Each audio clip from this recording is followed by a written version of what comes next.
Esther chapter 4.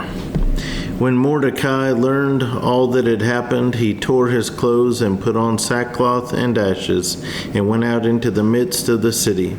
He cried out with a loud and bitter cry. He went as far as the front of the king's gate, for no one might enter the king's gate clothed with sackcloth. And in every province where the king's command and decree arrived, there was great mourning among the Jews, with fasting, weeping, and wailing, and many lay in sackcloth and ashes. So Esther's maids and eunuchs came and told her, and the queen was deeply distressed. Then she sent garments to clothe Mordecai and take his sackcloth away from him, but he would not accept them. Then Esther called Hathach, one of the king's eunuchs, whom he had appointed to attend her, and she gave him a command concerning Mordecai, to learn what and why this was. So Hathach went out to Mordecai in the city square that was in front of the king's gate, and Mordecai told him all that had happened to him, and the sum of money that Haman had promised to pay into the king's treasuries to destroy the Jews.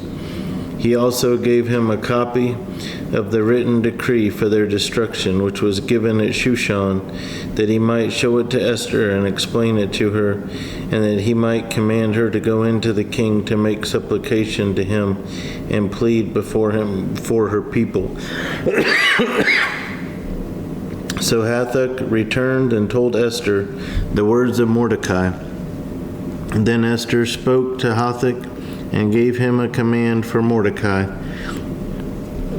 All the king's servants and the people of the king's provinces know that any man or woman who goes into the inner court to the king who has not been called, he has but one law, put all to death, except the one to whom the king holds out the golden scepter, that he may live. Yet I myself have not been called to go into the king these 30 days. So they told Mordecai Esther's words, and Mordecai told them to answer Esther, "Do not think in your heart that you will escape in the king's palace any more than all the other Jews. For if you remain completely silent at this time, relief and deliverance will arise for the Jews from another place, but you and your father's house will perish. Yet who knows whether you have come to the kingdom for such a time as this." So Esther is using human logic. She's being honest, telling Mordecai this is the way it works. But Mordecai is issuing her a challenge. Don't think because you're the queen that you're going to be accepted from this law to kill all the Jews. When they find out you are a Jew also, you're going to be dead. And he doesn't say that it's up to her to save the Jews.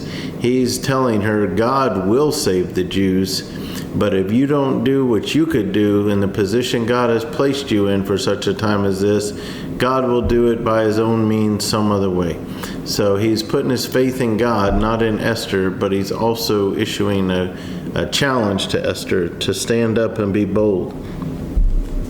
Then Esther told them to reply to Mordecai, "Go gather all the Jews who are present in Shushan and fast for me. Neither eat nor drink for 3 days, night or day. My maids and I will fast likewise. And so I will go to the king, which is against the law. And if I perish, I perish." So Esther immediately responds in obedience and boldness. And she pauses long enough not to rush into the king. But she says, I'm going to fast. All those that serve me are going to fast, and I want all the Jews to fast for me, which is really important, that she's recognizing, hey, this is God that we're trusting in, and so we're showing a dedication by praying and fasting to him. So Mordecai went his way and did according to all that Esther commanded him.